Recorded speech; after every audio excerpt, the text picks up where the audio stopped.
Okay, it's on.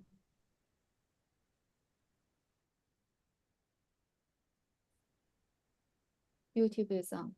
We can start. So are you going to spotlight according to the program? It's on. Yeah.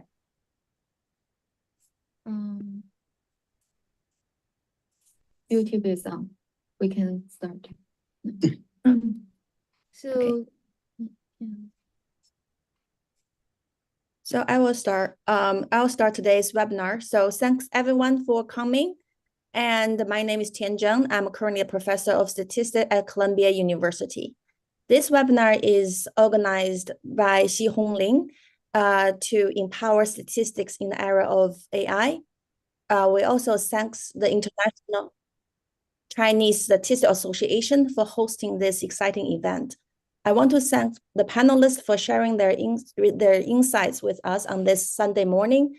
It was so energizing to see so many of them agree to participate with such a short notice. It is definitely a very important topic that concerns many of us in the community. I want to remind everyone that this session is being recorded and live streamed on YouTube. We're also hoping to summarize the insights into a publication for a statistical audience. This chat is hoping to channel the excitement or concerns we feel about statistics in the era of AI towards actions we could take as a community to empower statistics and statisticians. Our conversation today and forward actions build upon so many prior discussions, including a 2019 NSF-sponsored report, Statistics at Crossroads, Who is Up for Challenge, led by James Berger, David Madigan, Xu Minghe, Susan Murphy, and John Wellner. I will post a link in the chat after this opening. Many of the participants of that effort are here today on the panel. We hope to continue all this effort in concrete ways and to drive progress. Without further ado, I'm passing this webinar to our leading host, Xihong. And thanks a lot, Tian.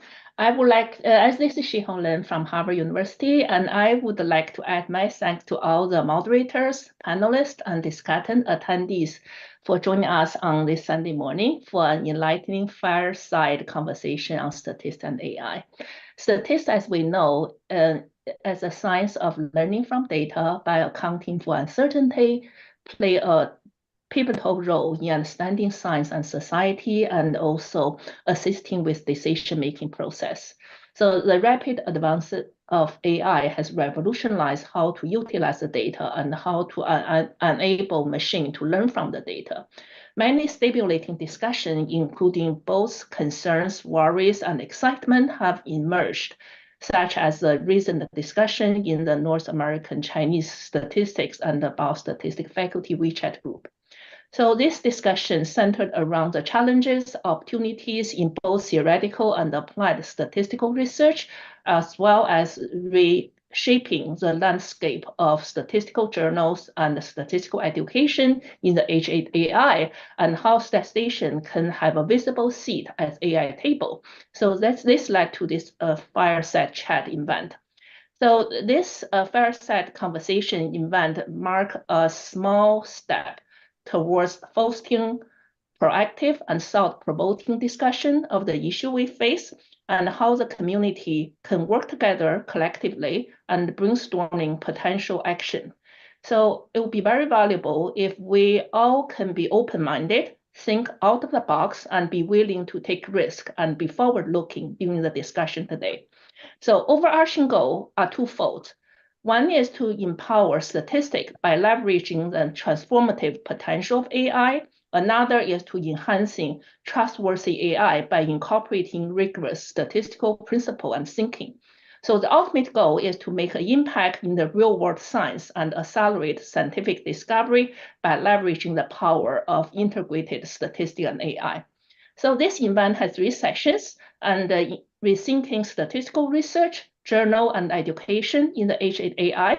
And for each session, each panelist will have 4 minutes, and to ensure we have time for discussion while maintaining a light-hearted atmosphere with some fun and laugh, the music will be played at the end of each 4-minute segment. And following the presentation in each session, and we are honored to have our discussant, Professor Dave Donoho from Stanford University, to provide his response and share his insight. Then we will open the floor for Q&A. All attendees are encouraged to submit your question in Q&A in the WeChat during the presentation and the discussion.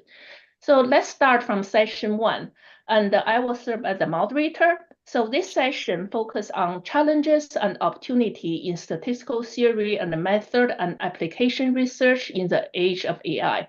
We have 6 panelists, so we would like to start with the first panelist, Hongtu, Zhou, and from UNC Chapel Hill. Okay. And this is Hongtu from the UNC Chapel Hill. It's my great pleasure to be the first speaker. And go to the next slide. And actually, I think there are 3 major challenges we are facing from the statistical community. And to me, these are the outcomes, okay? And basically, the first one is more and more talented students choose machine learning and the ECE departments instead of statistical science. The second thing is we have seen many funding opportunities for the AI-related research from both the federal government, all kinds of federal agencies, and also private sectors. And the most worrisome is basically you have seen many new domains with a few statisticians involved. Okay, that's the 3 major challenges. Could you go to the next slide? And I wanted to re-emphasize the current, the ecological layout for AI. This wave of AI started with 2 novel ideas, both from the universities. One is the image net, and another one is the convolutional neural network. Okay, it's deep learning in general. And actually, the private sectors, recognize the potential of these 2 innovations, and actually they invested heavily to develop products that garnered significant attention across social medias. Could you go back? And the government and the public and then public. And at the same time, the federal agencies and also federal government recognize this importance of the AI related research and invest a ton of resources. Okay, could you go to the next slide? And I think that's basically the situation we are facing these days. And actually, another thing we discussed is about just statistical theory.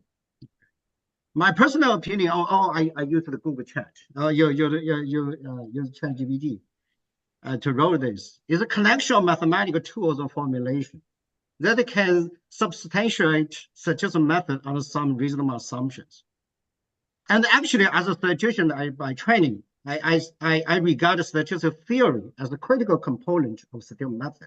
I think it's super important. One example story I'm talking about basically like empirical process or related method. And I think that the statistical theory is super important if it can tell us when and why some powerful statistical methods work in important applications. This is how do I regard the statistical theory. And actually, there's some issues happening in the last 10 years. It seems like the statistical theory fall behind in the AI eras, mainly due to 2 complexities. One is data complexity, another one is method complexity. If we could read Leo Braidman's 2001 papers, they're talking about stochastic data models and algorithmic models. I think that the problems is one thing is in the traditional statistical models and not reasonably accurate for many complex applications. Well, that's the one issue we're facing these days. Another thing is for many new novel methods like random forest, deep learning, and deep reinforcement learning, they are very important. We have little theoretical results about all these important and emerging challenges. Actually, recently I read Dr. Donoho's and the recent paper, Data Science in Singularity. He basically summarized the new method evaluation systems, basically using data sharing, code sharing, and competitive challenges. It seems like we don't need a theoretical result, such as a theory in certain degree, but actually it's not. I'm just raise these kinds of questions for people to discuss. Thank you. I'm done.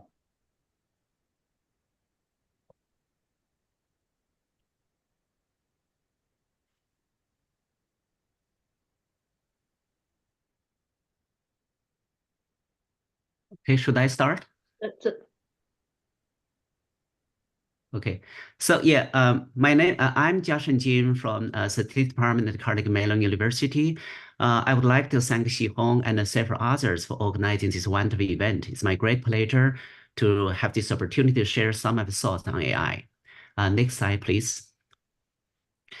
Clearly, AI is a success in many areas, but it also has many issues from my own experience and from what I heard on the WeChat group.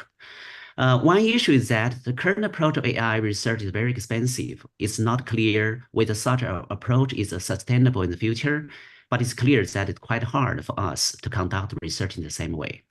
Another issue is that AI creates a false public impression that other research areas are useless. But what really happened is AI feeds on many other research areas, reinvent many of the existing ideas. There's a serious worry that in the near future, original ideas in many areas may be forgotten, replaced by a reinvented version of the idea. Still, another issue is the answers by the AI are frequently incorrect. Next slide, please. Allow me to support my last point by one of my recent experience. Motivated by the success of the Google team of AI for Science, I have been collaborating with a young researcher at Google on a project recently where we wish to use AI to solve the well-known NIP problem in some special cases. We consider setting that a comparable easy for a math PhD student. And at the same time, we feed in the AI with some papers, theorems, and a specific problem-solving strategy. We find that the AI is able to produce a nice summary on the papers and theorems, but it really does not understand the math, underlying math. Okay, next slide, please. As for theoretical statisticians, I do think that they are appreciated in many scientific areas and industries, with the steadily growing hires in recent years. Take the financial industry, for example, which I'm more familiar. Their modeling skills, and especially the so-called white box algorithms that theoretical statisticians developed in the past and currently are widely appreciated. And the production manager in the finance industry are more confident with models and signals with intuitive explanation. This also shows that theoretical statistics are quite useful. However, from what I heard from the WeChat group, the area of theoretical statistics also has many issues. One issue is that the journal review process and the knowledge iteration is relatively slow. Another issue is that the area has invested heavily on familiar and unrealistic settings with limited interest in data, experiment design, and so on and so forth. Still, another issue is that promotion and evaluation heavily relies on journal publication. This, in effect, penalizes on non-conventional research, which may produce fewer publications. Next slide, please. Next slide, please.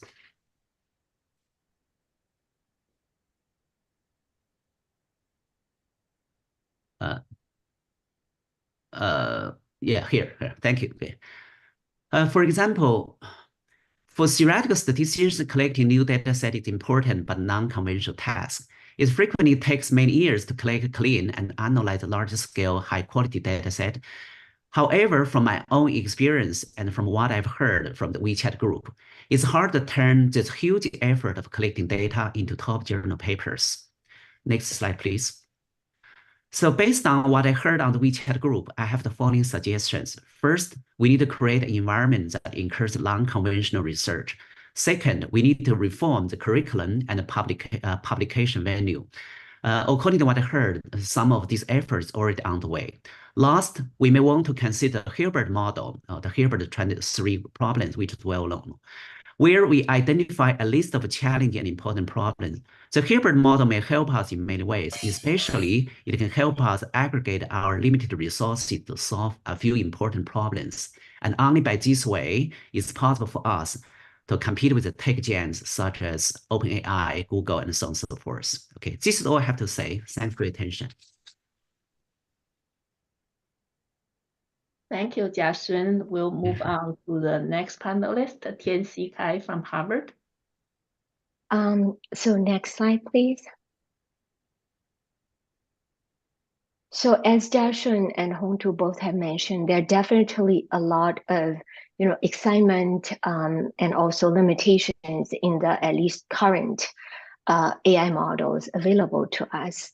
But at the same time, just putting that aside, I would say in the past 5 to 10 years, we as a discipline have been encountering a huge amount of increase in data, both in terms of data modality, the size, and diversity.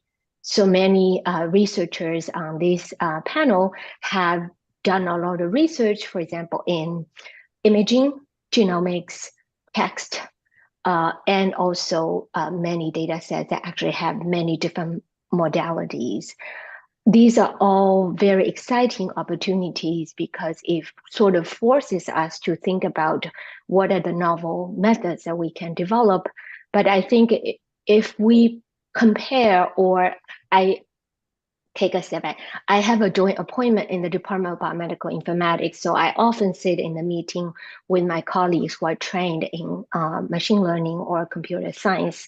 And I often say there, I do feel the pressure and feel that we need to sort of rethink, like we as a discipline, what is our major contribution or our special strength in this field? I would say given the past couple years, there has been a lot of progress within the statistical community that we are much more capable of accessing, analyzing, and interpreting a variety of data types, including like image, text, or voice.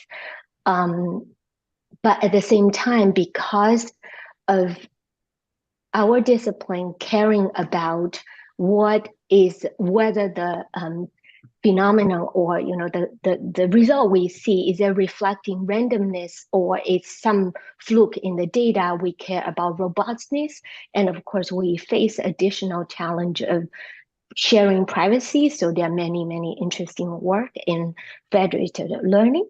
And from the machine learning world, we now see a lot of need for us to incorporate highly nonlinear effects. And we have many methods developed at the same time. But just like Jiashun mentioned, there has been a lot of principles that we have seen in the machine learning field in a way, like we as a discipline look at it, say, isn't that similar to what blah? So I also think there's a gap between like what we produce to what actually ultimately get to be used in actual world, solving real world problems. In that regard, I totally agree with Jiashun that we really need to think about how we can actually become more and more of have more and more ability to do end-to-end. We need to have the ability to collect data so that we are not waiting for someone to process the data, hand us a very nice clean data matrix. And we also tend to ignore the last mile. We actually have very nice methods, but it kind of ends there. Like we have prototype, we have really nice methods published in our top journals, but outside the discipline actually don't see what we produce. So I think we need to think a little bit more carefully about how can we actually sit on the table from the very beginning to the very end, have a product that we produce. So I think there will be many more discussions in that regard. And that's it. Thanks, Tianxi. And we will move on to the next panelist, Haoda from Eli Lilly. Okay, that's great. So I'm going to share the story and also talk about the potential actions. This potential action is coming from our groups. So the short stories is from the SG Boost Probably people know these days XGBoost is a kind of widely, broadly used winning solutions for the structured data analysis. They even outperform for the deep learnings in the structured data side. But here is the story, and this story talk about the statisticians, computer scientists, and how they work together, and how we should push to the last miles, as Tianxi just mentioned. Actually, the story coming from kind of 30 years ago, starting from one of the questions, can we do the majority votings and get the best result? But after the idea posted out, people try to learn for the next 8 years, they don't have a good result until the AdaBoost method was proposed by a computer scientist. At the moment, people probably still remember in the 1997, they called the best out-of-shelf classifiers. But sometimes it works, sometimes it doesn't work. So I will call this like more like the technologies, lot of similar like today's deep learning technology. But only after our statisticians, one of the annual discussion paper come out, and they moved this can better understand the AdaBoost, understand the AdaBoost is the equivalent to the exponential loss functions that not robust to the outliers. Then we get this additional theoretical insight helping us to get the gradient boostings. For the next kind of 15 years, gradient boosting is the winning solution. However, at the kind of 2016, the Tianxi Chen from one of the PhD scientists from University of Washington further developed these ideas, combined the GPUs and the computational structure, come out with the XGBoost. Now these days they broadly used.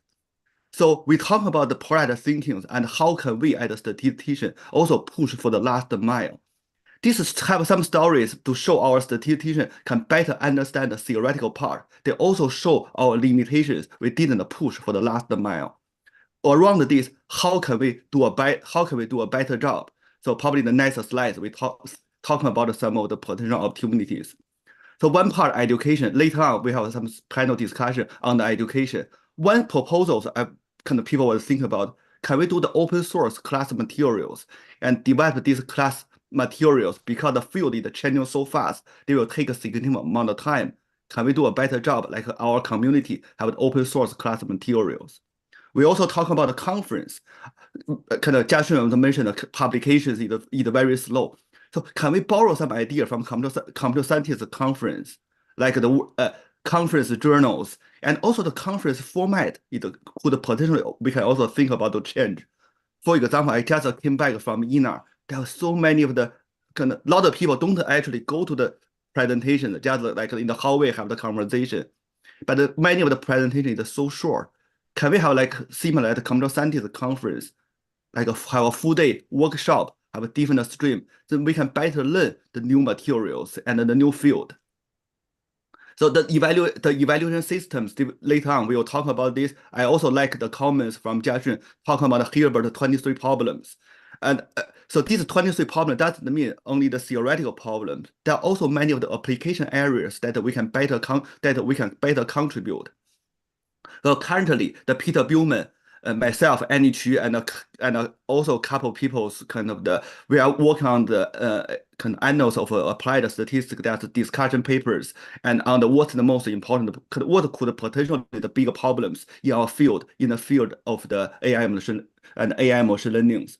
In the end, the product thinking is also very important to helping us to push to the last mile. And we probably need to think about how with our statisticians and can better understand and kind of the skilled up on our methodologies. We just shared one papers in the AI field. They call it the beta license. In the long run, how can we develop this broadly used methodology and better leverage the hardware architectures? Because this is very important for us. So that's the kind of the potential actions as our team was discussed. Thank you for the opportunity. Thank you, Haoda. We will move next to Tracy from Harvard. I want to thank the organizers of this event for the great efforts. Next slide. Statisticians may sometimes have the fear that our methods will completely be shadowed by AI. For my own curiosity, I did a small experiment with a student. Topic model is a statistical model. We were interested in using large language models to perform topic modeling. In the first attempt, we hope to do fine-tuning, but this requires having manually labeled documents. In the second attempt, we provided a description of the topics estimated from a statistical model and only asked GPT-4 to assign topic weights. But this is very expensive. In comparison, a statistical method only takes a few minutes to process the whole MedStat dataset, and it's free. We also tried the free ChatGPT. Surprisingly, ChatGPT eventually called the existing topic modeling algorithms. At least in this example, AI did not easily outperform statistics. Next slide. We are very impressed by the successes of AI in some fancy tasks. However, there are also a huge number of daily tasks for which statistical methods have winning edges. Solving these problems also has a great impact because the availability of low-cost and reliable methods is important to scientific researchers and everyday users. Next slide, please. There are still strict regulations of using AI to decide which students to admit to a college, or which medicine to give to a patient, or autopiloting a plane. It seems that people use AI more as a tool to collect information rather than making decisions. The output from AI can be very rich, but eventually we still want to find the signals for decision-making. Next slide, please. I view AI as a new way of collecting data and creating features. We then still need to convert the output of AI to the final decision. This process involves ideas such as dimension reduction and signal detection. I think the missing piece here is a new class of statistical models for this new type of data generated by AI. Once we have such models, we can probably similarly apply the classical statistical wisdoms. Next slide. Many examples in the literature show how theoretical insights can effectively guide methodology development. One importance of theoretical research arises from the limitations of relying only on numerical assessments of methods. While simulations can be useful, it's impossible to cover all possible settings. While a paper might choose to report certain simulation settings, the error rate is an objective measure that remains true once proven. Many of the latest advancements in AI appear to be driven by engineering efforts. The previous slide, sorry, I'm still in the the question here is how to identify AI problems at which us statisticians can make intellectual contributions. The community would greatly benefit from more examples of good AI-related papers and clearer criteria for evaluating the intellectual merit of such research. Next slide, please. These are my thoughts of what we can do. Many overlapped with the previous panelists, so I'll skip them. One thing I want to highlight is that AI-related research demands significant resources, including computing power, access to non-public training data, and extensive engineering efforts. Establishing partnerships between universities and tech companies to negotiate favorable agreements could greatly benefit us. Thank you. Thanks a lot, Tracy. And we move on to Zhou from Yale. Thank you, Xihong. The session has been going extremely well so far.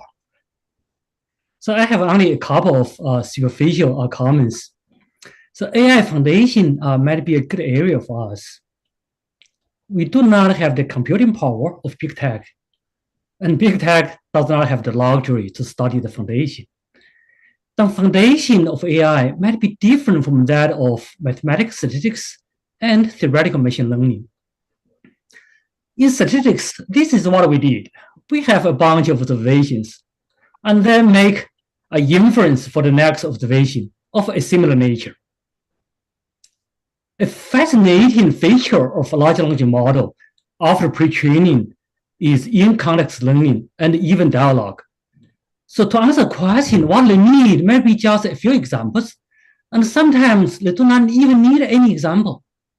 So this to me is not really statistics, but definitely probabilistic. So, okay, why I put an award 1939 over here. His story is inspiring. An award single-handedly laid the foundation of theoretical statistics, while he did not really know a lot about statistics then.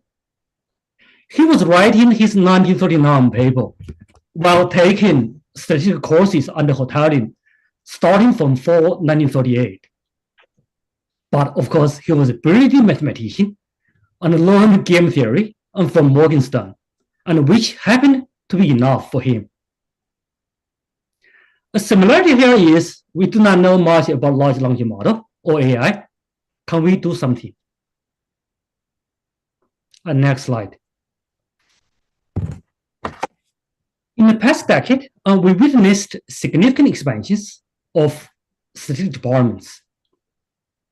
A tradition and strength of statistical community is collaborating with other disciplines. And that's the main reason of our collaboration, our expansion, I think. So can we keep the momentum or even reach a higher level with the new tools AI development? What I had in mind is not exactly writing, a data analytical book in a month with the help of ChatGPT, such as a recent book, a popular book, and What Makes MBA by a best-selling author.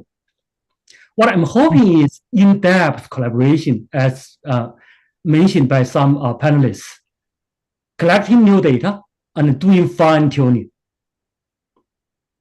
And fine-tuning was made possible for us due to some tools developed and such as LoRa. That means we need to code. It's not just for students and junior faculty and for senior faculty as well. Although, some exciting recently developed tools would help us code, at least code better. And Xihong asked me to add a few action items. I don't know exactly what Xihong has in mind. And I have some bold ideas for discussion, but with very limited scope.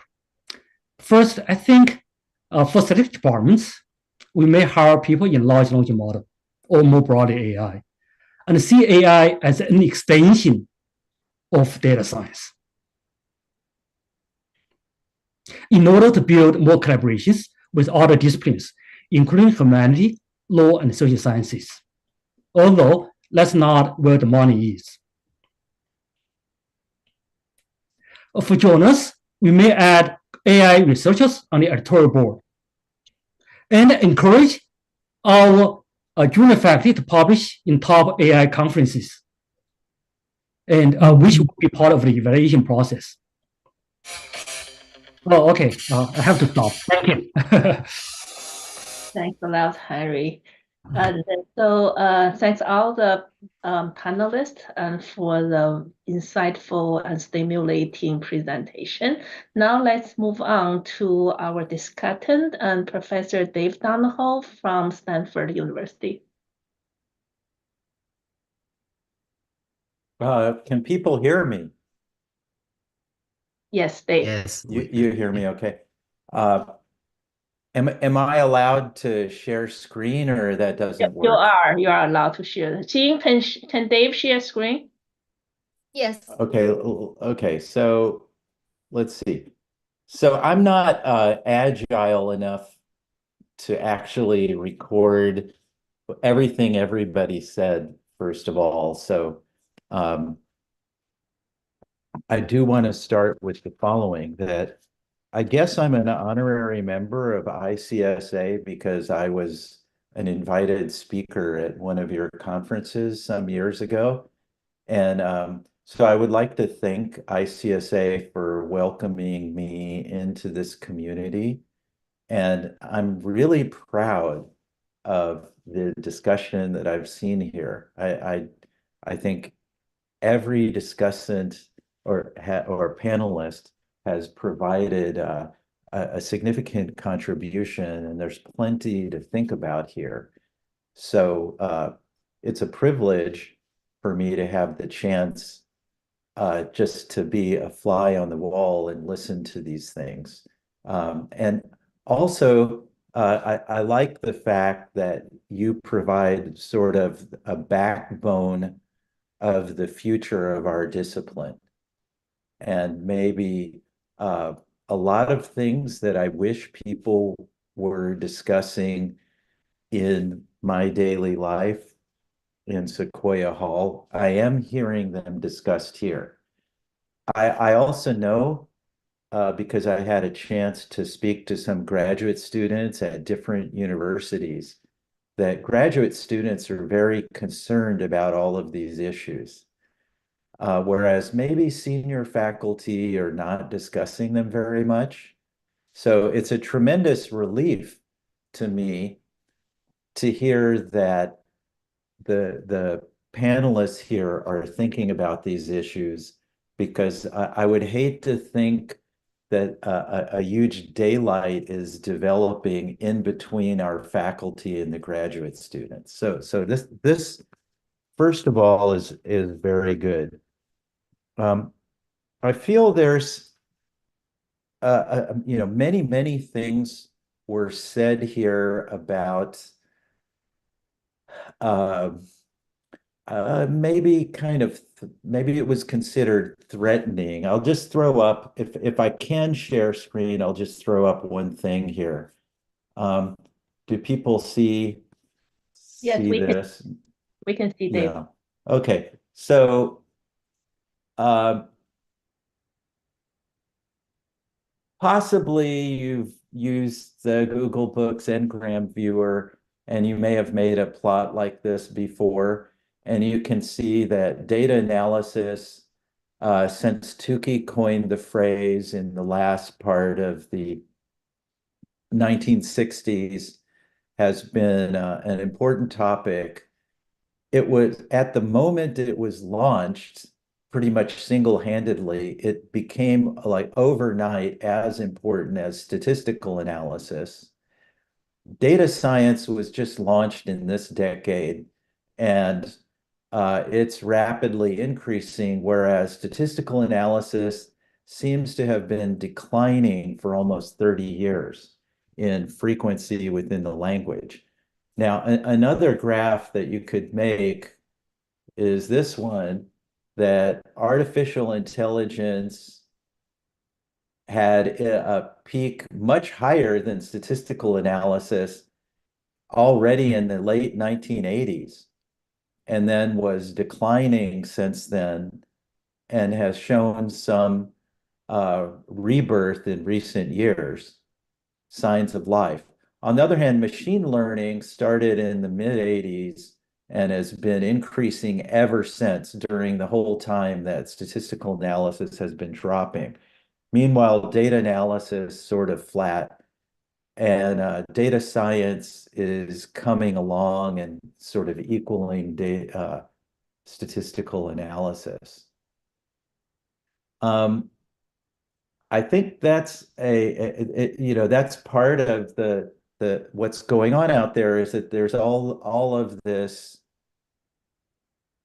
buzz, and some of it is real, but some of it is not. I mean, AI has been a term which has been heavily used for years and years, and it didn't really deliver, but now everybody's using it, right? So that if you look at the European AI regulation that just came out, the Biden AI regulation, and I'm sure other global bodies are considering this, it's top of mind. But I heard some of the panelists seem to say that there's sort of AI and then there's statistics. And I would counsel against thinking that way. The something that was helpful to me, because I once spoke at this spring joint AI conference, which is a lot of the AI luminaries of Stanford and MIT. AI is just a field that anything that works, they just appropriate it for themselves. So on some college campuses, there are complaints about cultural appropriation, like one field taking over from another, or one culture taking over from another. But this is a very clear example of cultural appropriation. They simply are going to take and rename and obfuscate whatever we produce. And it's just the way it is. That's in their DNA. but it doesn't mean that we are not in AI.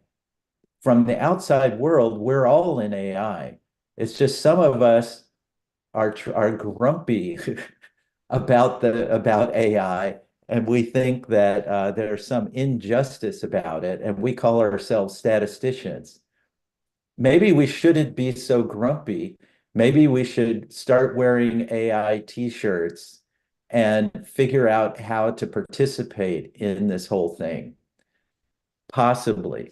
And then there's also the thing about being grumpy about tech hegemons.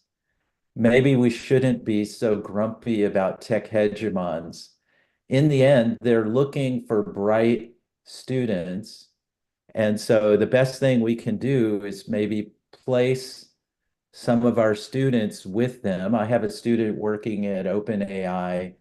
I've had other students. One of my first, I had a student who was the first statistician hired by Google. I think we can be proud of whatever hegemon placements we get. So I agree that there are these things, they're concerning, they're shocking when they first hit you, but it could be that if we just join the team in some sense, we'll be happier. Now, how much time do I have at this point, or is that about right? I think that's about right, Dave, and we will. Okay, but okay, one more comment. I mean, there were many great things that were said here, but there's a mindset difference between the fields, and I think we need to be cognizant of that. Namely, the people who are in CS has the feeling that we don't need any new ideas. We just need scale. We need data and computing, and we need to just build larger and larger models and larger systems. Okay, and so the story of the last 5 years particularly is an amazing advance in scale. In fact, the bitter lesson is a blog post that describes that literally we don't want math. Literally, we don't want any clever ideas. We just want scale. And so many times a day, you'll see Twitter responses to things where people just say #bitter lesson. And essentially, that is something polarized against us, so to speak, because they're rushing to scale. Okay, now that's fine. In my opinion, what's going to happen is they will reach the limits of scale very soon because of the tremendous resources on scales of trillions of dollars. They'll very quickly reach the limits of scale because they literally don't want ideas. And then they will need ideas again.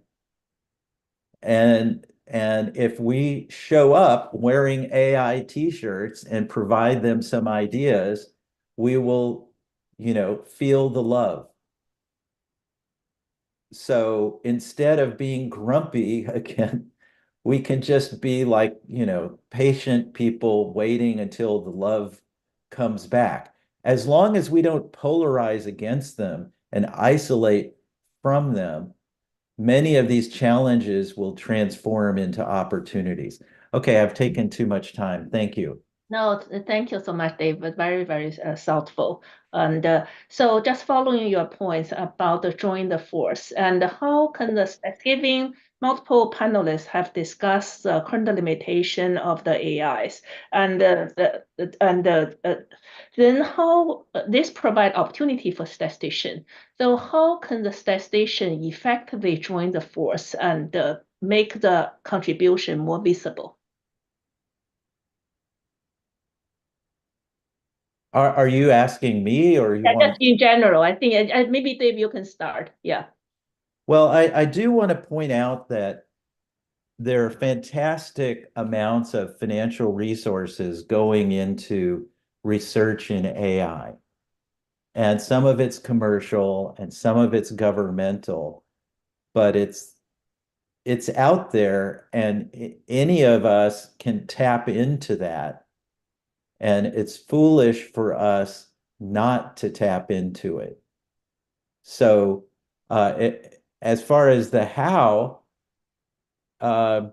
well, team up with people who are looking, who are like in a CS department or in a medical school who want to access any of those resources. I'm sure there's any number of doctors that are out there that ordinarily biostatisticians would work with on some clinical trial. And now the doctors are trying to develop a large language model for something. And they just need people who are good with data engineering, adopting processing methods. Like that's an obvious one. And there's many similar things. Yeah, I can get, thank you, David. I think about the large scale might reach the bottleneck. Just for example, we know the solar actually so far can only generate about 60 seconds AI video. It's a really brilliant idea, but the bottleneck is only 60 seconds video. So how could a statistician can contribute to, let's say, using some clever way that not just stuck with only using large parameter, large GPU, TPU, these kind of things. We can simplify. Let's say we can do good data integration, and therefore we don't need so many large models, and we can do something a little bit smaller scale.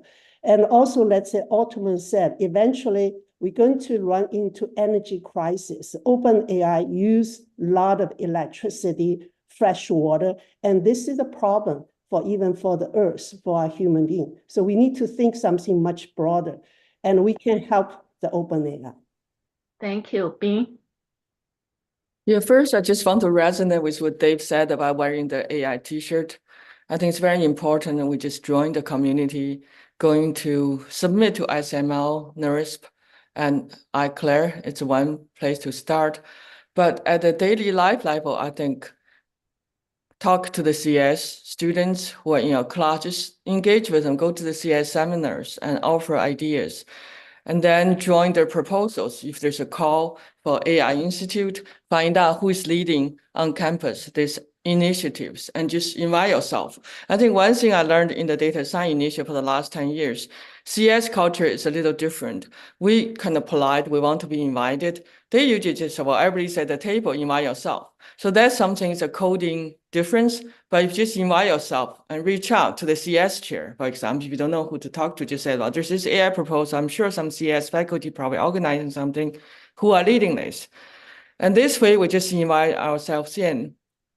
But ultimately, it's whether in 5 years, this group or larger community will have some poster child like successes saying that we are one of the leaders for these huge projects. And there will be a test that whether we can really rise to meet. Thanks, Bing. Tianxi.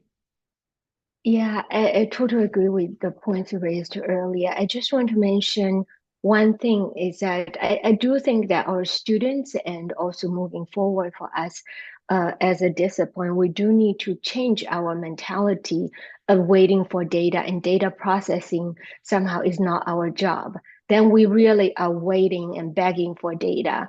But I understand like collecting data itself takes a huge amount of resource, but maybe we should create shared infrastructure or knowledge source, etc., to enable our students to touch the data more quickly so that we don't have to wait for data.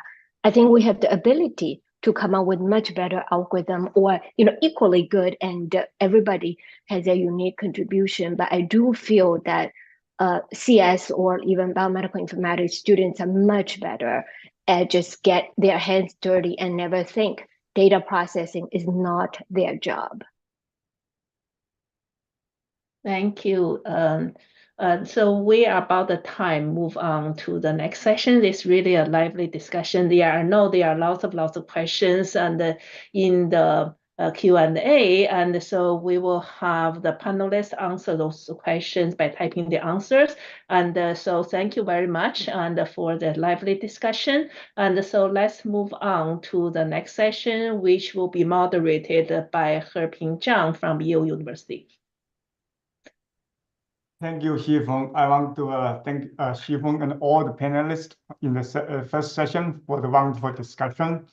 And I hope our session, next one, will match with the first session. And so the next session will be on statistics and machine learning data science journals in the age of AI. And I already see a lot of questions asking about publication and journals, not surprisingly. So this session will begin with Annie Chu, who is a Chancellor's Professor of Statistics, University of California, Irvine. Annie, you can begin. Yeah, thank you. And thank you for the stimulating discussion. And go to the next slide. So actually today I'm going to really talk about the problem and think about the strategy to improve our journal publication. I heard so many complaints talk about our journals so slow, right? Just think about, we work on some problem maybe 2 or 3 years ago, then finally get published another year. It's like it takes 3 years, finally get something published. And maybe the material we publish later, it's maybe could be irrelevant and it's already obsolete. So this is really a big issue, especially in the era of the AI. It is a fast growing field. So think about, well, I have to think deep why we are slow, right? Even writing a paper, it takes a lot of time, especially if you want to publish top 4 journals. We know what is top 4 journals. We need to have very innovative methods, innovative theory. And we also need to have a reasonable, not too restrictive assumptions. We have to really excellent glowing numerical performance and very convincing real data analysis. On the top of that, you need to write a very clear and easy to understand this kind of writing, okay? So therefore, writing and published paper, it's already very slow. And next slide. And review also very, very slow. But although we have to acknowledge that over the time, our turnaround time actually is gradually improving. Actually, I handled this JADA paper. I know that we actually moving forward. So question is that we cannot compare certain fields. Let's say I also publish in the medical science. They just like 2 weeks. You have to train the report.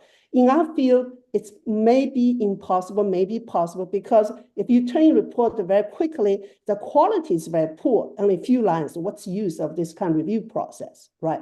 So first, we need to have responsible editors and responsible associate editors and referees. But let's think about what things we can do. Certainly, if you do screening out the papers, which you think have a 0 chance or very low chance to publish, we should screen out in the very beginning. So don't waste this author's time. But we also, I think, is really on the referee and AE side. And I think about we can provide awards for the best AE or best referees. This is what I learned from the business journal. So they actually do very good, high quality reviewing system, and they try to do very fast. And my student told me that, say, if you don't do a good referee report, you will not get strong letters from associate editors or editors. So really, associate editors and editors also help them for the promotion process. Next slide. So on the other hand, realize it's all volunteer work, that referee AE don't get paid for it. So you really need to make them feel excited reading your papers, right? On the author side, you need to write high quality, exciting papers and really work on motivated problems. So I think motivated problems also mention usefulness, impactfulness, and solve really important problems in domain science. So let's talk about the data. So original data from your own lab team might not be very common. A lot of us cannot produce original data. But if you do, your co-author have this data, really add big values, because we not just writing statistical methodology theory paper, we also talking about scientific discovery, okay? And some data is often just like use a public source, some is a purchase, like a UK Biobank data. But I also see some just really tall examples and totally not convincing. So this, I think we try to avoid for some author. Next slides. So again, like you buying a house, talk about location, location, location. Publishing, we really emphasize innovation, innovation, and innovation. So we need some imagination. Let's go to the next slide. Yeah, so this is a recent effort from JASA. We're going to have a special issues on statistical science and artificial intelligence. And hopefully we can integrate the statistical AI method to really advance scientific discovery and trustworthy AI. So this is a journal, editors, and including 2 guest editors. Last slide. I don't have time to talk about citations, but I think this is something we should be aware. The last slide.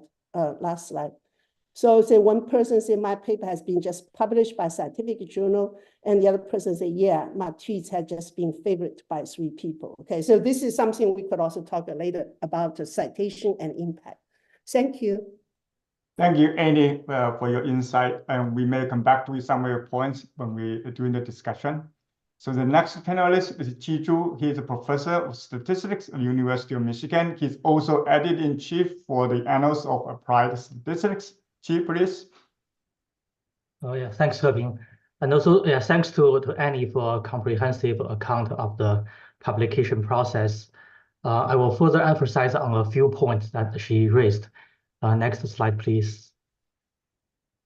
So yeah, well, Annie, highlighted the importance of innovation from the perspective of author.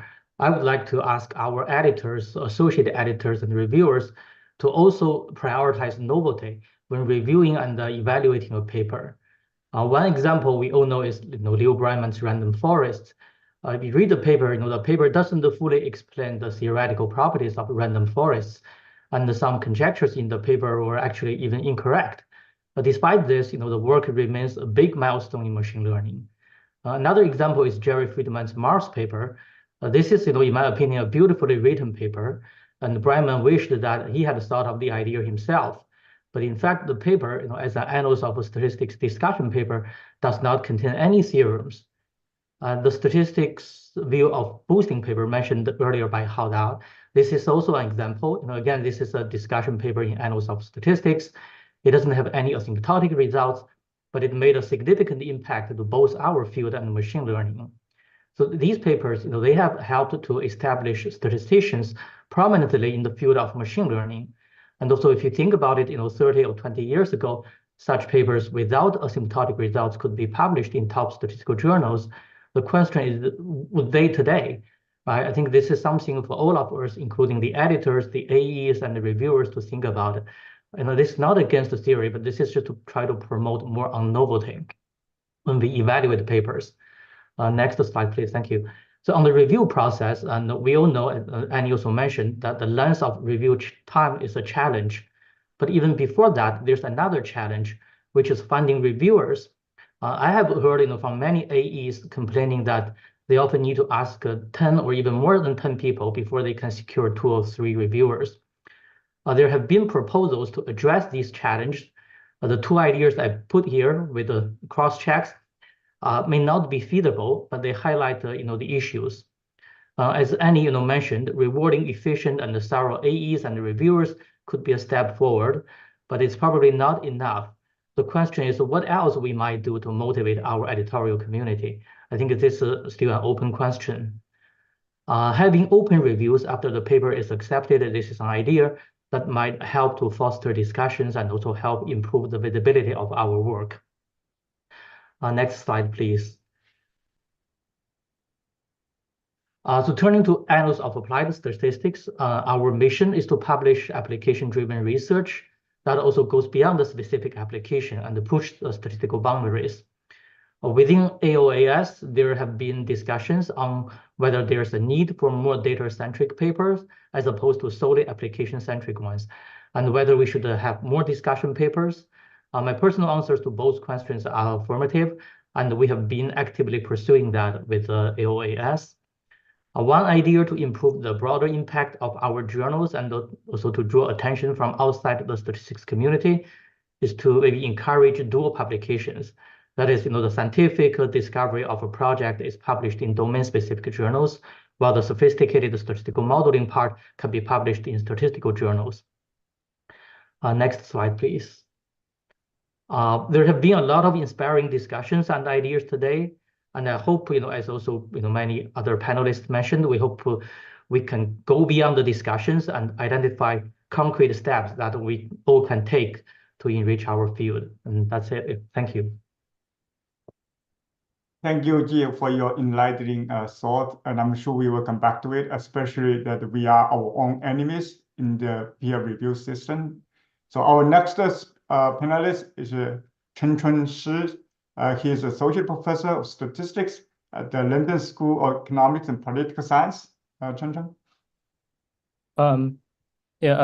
Thanks, Heping. So first, I just want to thank Xihong for organizing this, and it is really a great honor for having me here.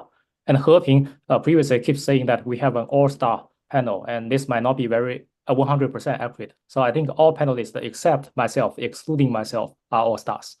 And also, in the past few years, I do have some limited experience in some submitting papers to those ML conferences, to those AI conferences.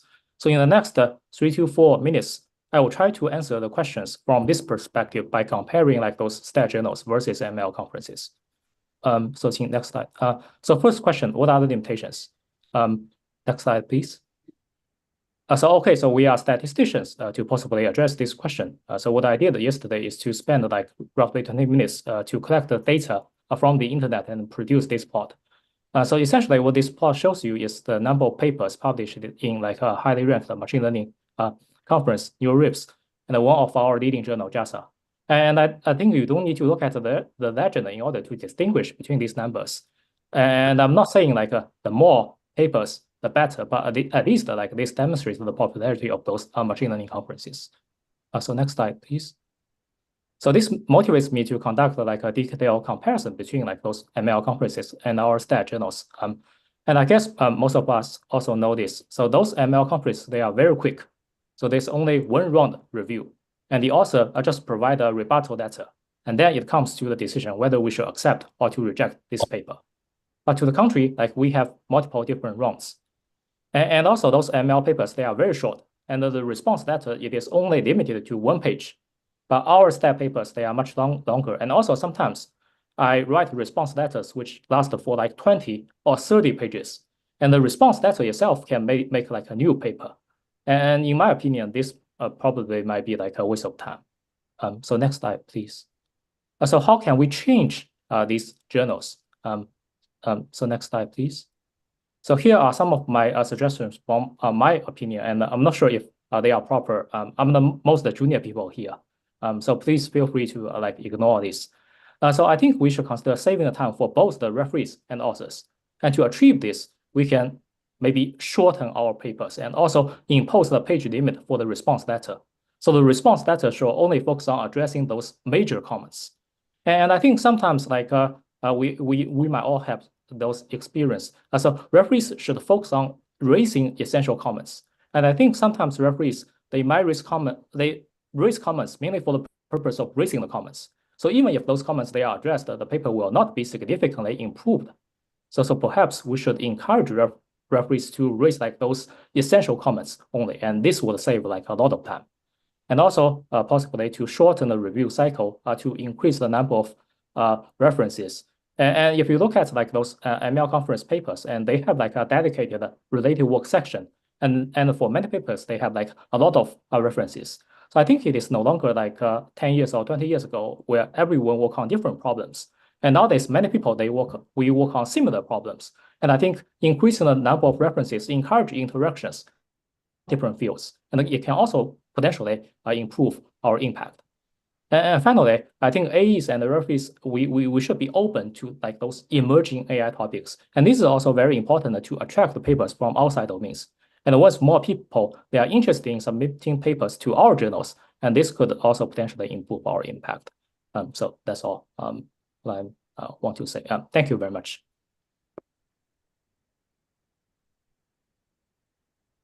Thank you, Chengchun. And I think many of us agree with you that the reviewers are no longer referees. They actually are challenges to the authors. So we hope we can change the cultures.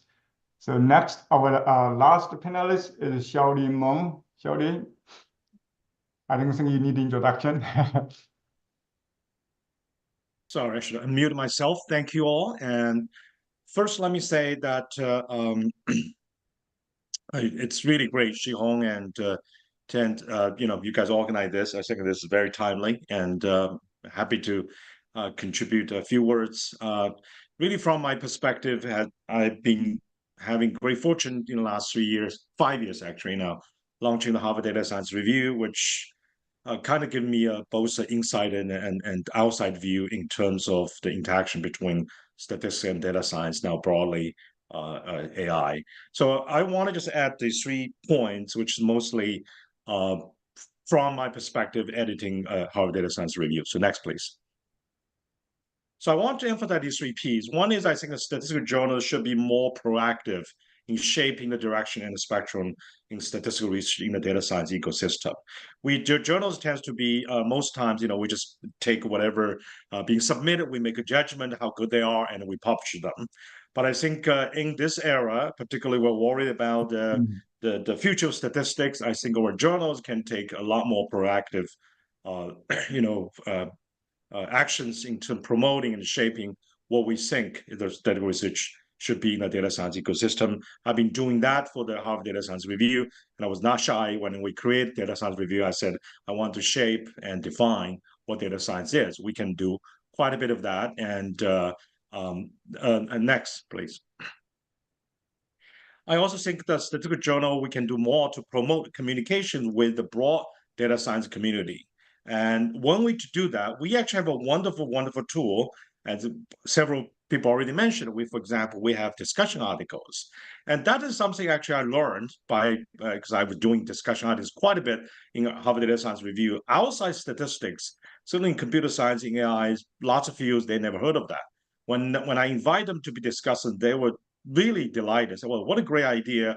And they want to join, but they don't even know how to write those things. So they asked me for providing examples. I think that's a wonderful way to both increase our presence in the broad data science community, but also really showcase, engage people into this deep thinking, because discussion tends to provoke people to think more carefully. I want to mention that Professor Dave Donoho's articles, Data Science at a Singularity, is published in HDSR, and we will have 15 discussants will be publishing in the next month or so. And I would say only less than a quarter of them are from statistics. And you will read, it's all open, you will read how broad these perspectives are, and I think we can do a lot more in that domain.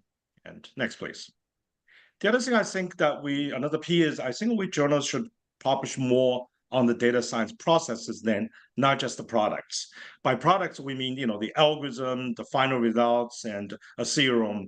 But lots of data science, from the perspective I've seen, lots of discussions are really the entire process. And that's a lot more nuanced. There are a lot of statistical thinking goes inside it, and we don't do that much in statistical journals. And I think if we want to get people really pay attention to what we do, a lot of people want to learn what these processes are, because they're far harder, far more complicated than just the final products. Next, please.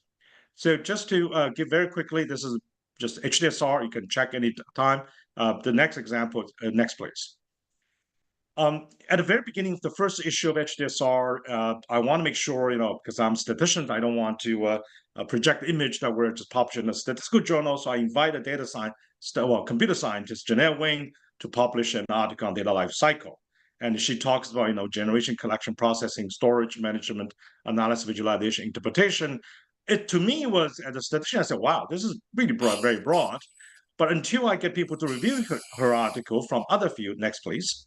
Then it reminds me, for example, I end up inviting philosophers to talk about data conceptualization, which is actually before the data generation. And I think these issues we statisticians should certainly take on, because we are the one, for example, emphasize how to ask the questions. Next, please.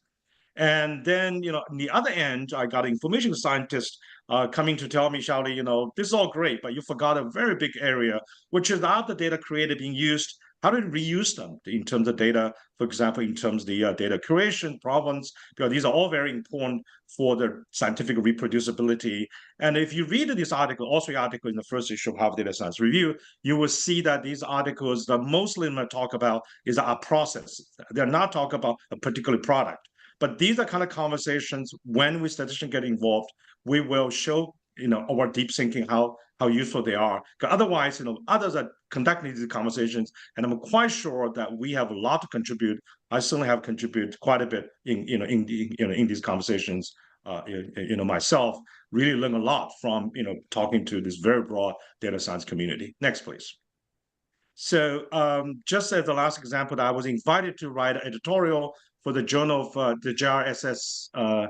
This is JRSSA, and they want to publish an issues on data science. I was skeptical. I want to look at, are they really publishing data science, or they are publishing statistical articles with the term, data science, or the kind of fancier term. And so I wrote this whole article about emphasizing the data quality and what I call data mining, and also data confection, which is really talk about in an article about the difficulty you run into, the defect in your data, because I think that's one of the areas the statisticians can contribute a lot more. As I think one of the panelists said, that the data are, if we're waiting for other people to clean data, we're always behind, and we need to get into this whole process. Last slides.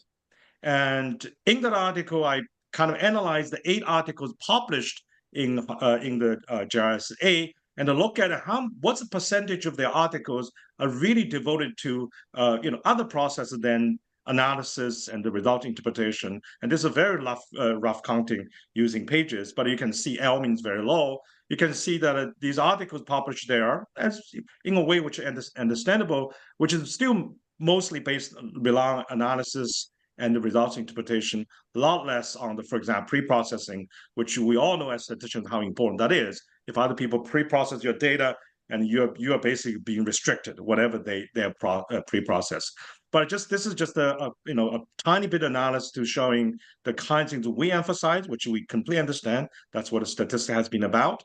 But I think if we really want to play a leader role in the broad data science community, in enterprise or AI, we should have brought our perspective. We should have brought our discussions writing. I think articles, I would have pushed all journal articles, journal editors say, every article, if you analyze the data, you should have a section on data quality, how the data were collected, all those things, because these are nitty-gritty place where we do not pay much attention. You talk to any real data scientist in the industry, and they would tell you that 80-90% of time is spent on clean the data. It's not on the final how to analyze them, which we're not really winning there. But I think we have a lot to say, a lot to contribute if we go from very beginning thinking about all the statistical thinkings about how to make the data of the high quality, because that is essentially, to me, is one big direction for the future of statistics. Thank you. Thank you, Xiao-Li, for sharing your work, expertise, and experience and insights. And Dave, next you will be the discussant. Okay, can I let's see if I can share screen.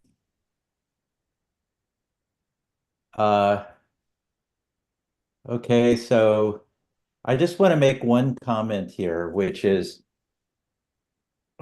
statistics has been around 100 years in the current model, where there's a probabilistic generative model, and we state a problem and we derive consequences, and the outcome of a statistics paper in, say, Annals of Stat is a theorem.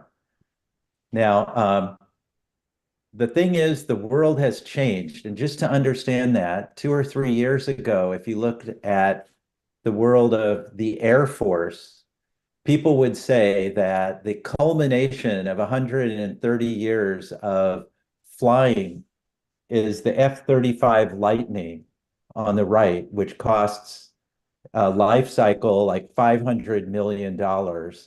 And nothing can shoot it down, and it can, kill you from halfway around the world and whatever, right?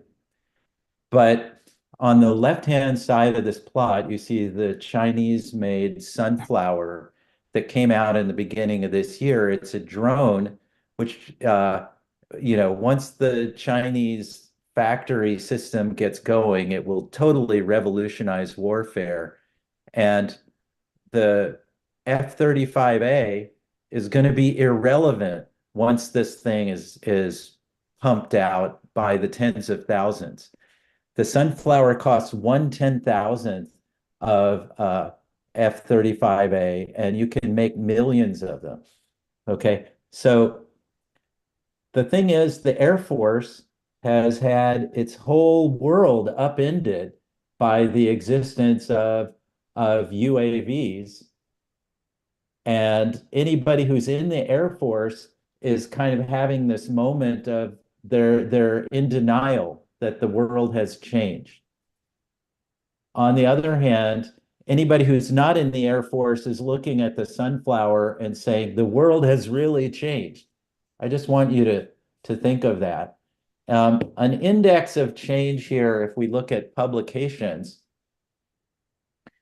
is if we look at the top 20 publications, what you see here are, Nature, New England Journal of Medicine, Lancet. These are things that have been in the top 20 for a long time. Then there's some highlighted names, which include the CS conferences. 10 years ago, none of these conferences were in the top leaderboard. This is leaderboard by their H5 index or H5 median or something. So now there's 3 of the top 10 venues in science are these conferences, and 5 of the top 20. In the mathematical sciences, there is not one journal that is up there in the top 50. Okay, so out of nowhere, something has come along and has sped to the top of the charts, right?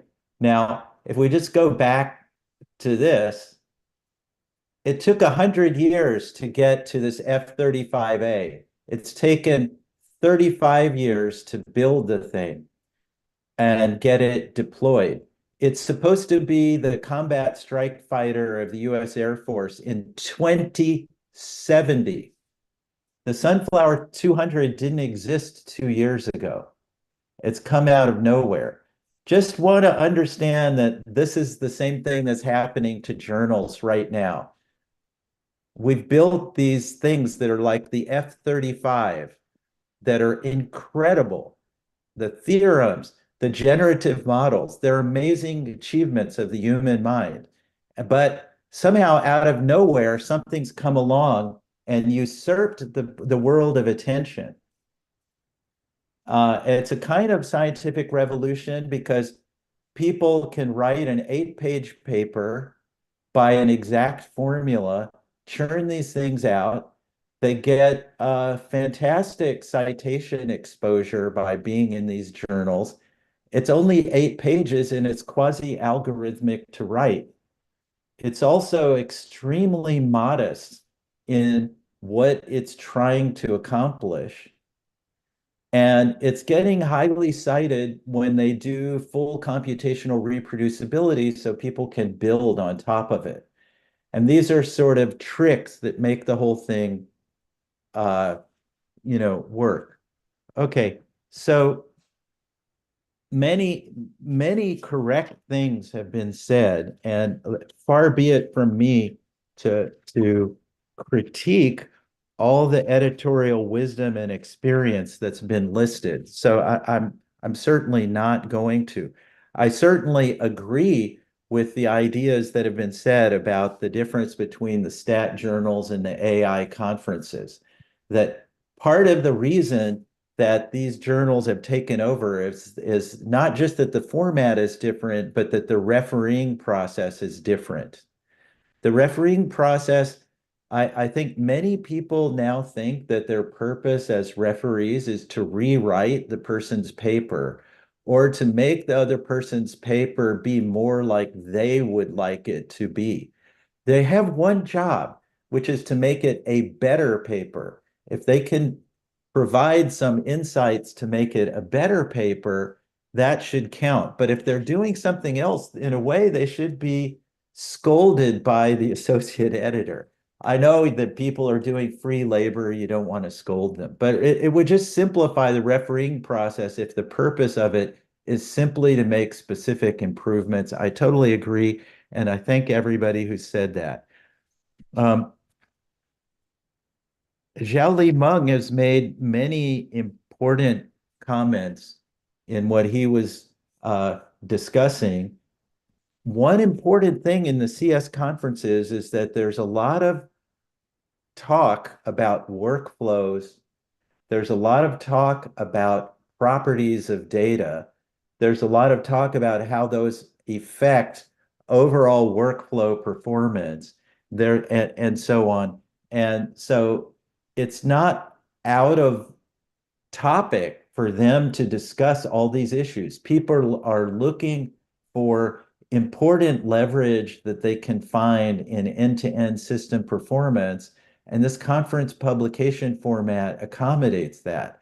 On the other hand, our prior belief that what we're delivering is a generative model and a theorem about the generative model kind of rules out any of these things. So when you look at what Xiao-Li was saying in his JRSSA paper, he's sort of saying no one in statistics believes that they can discuss these things. Whereas people who are involved in CS conferences, they do believe that they can discuss these things.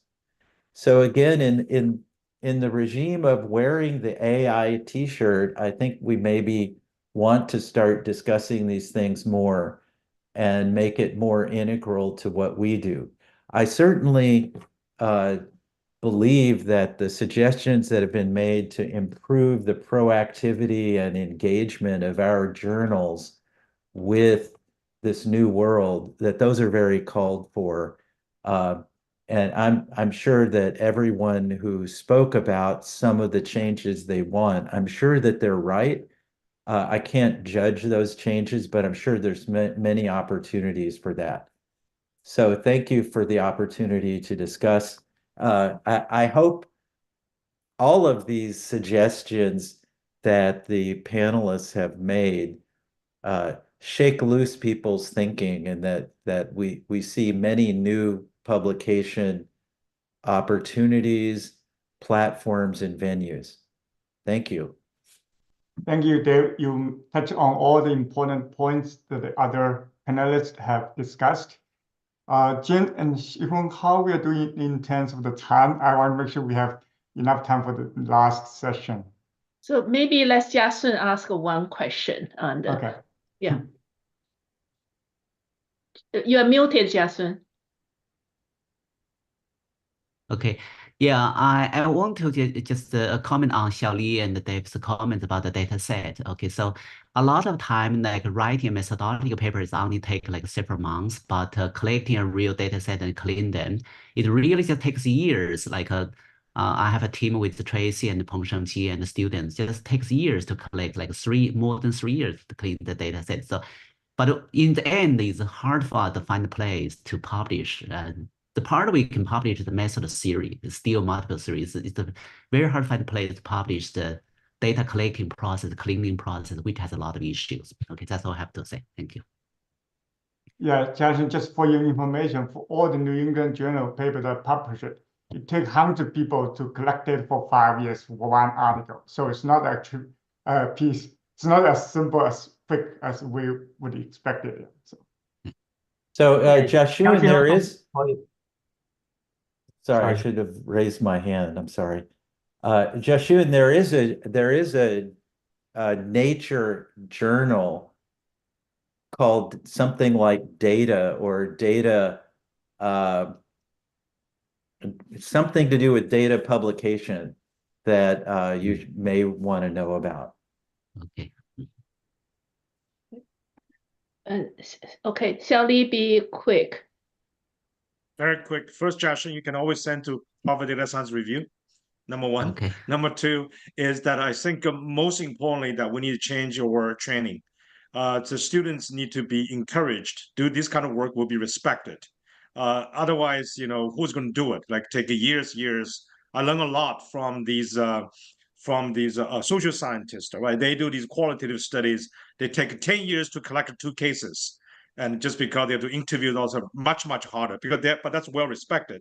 When they send to statistical journals, they get shut down and say, well, you only have sample size 2, so that doesn't work well. So I think that I guess the perfect for next session, we'll talk about data science education, the education broadly. And I think that we need to create cultures that this kind of work is actually harder, much harder, because it's not clean. But that's where we make the real contribution, right? Okay, thank you. Thank you. And Tianxi, be quick. Oh, just quickly, the journal is called Scientific Data. There are also journals like a Nature Protocol, and also under Cell, there's another protocol exactly try to help us to publish that kind of process. Thank you. And be quick. Just one quick comment, Jiashun, for your information. AOAS is willing to consider data-centric papers as well. Yeah. Okay, thank you. Great. Thank you. I hand to Xihong now. Great. All right, so let's move on to the next session, and on education, Peter will moderate. Hello, good afternoon. Now I'm Peter Zhang from University of Michigan, and first I would thank Xihong and Tian for organizing this fireside chat. I think that we have seen a lot of good talks, and this is the third topic, is last but not least. So I'm very honored to have the opportunity to coordinate this chat on this very, very important topic, statistical education and resources. So I hope that you'll agree with me that this topic may be the most urgent one among others, given the surge of AI. Can our existing statistical education program sustain its current attractions and enrollment in 3 to 5 years when students find out existing curriculum and training programs cannot help them become competitive on job market?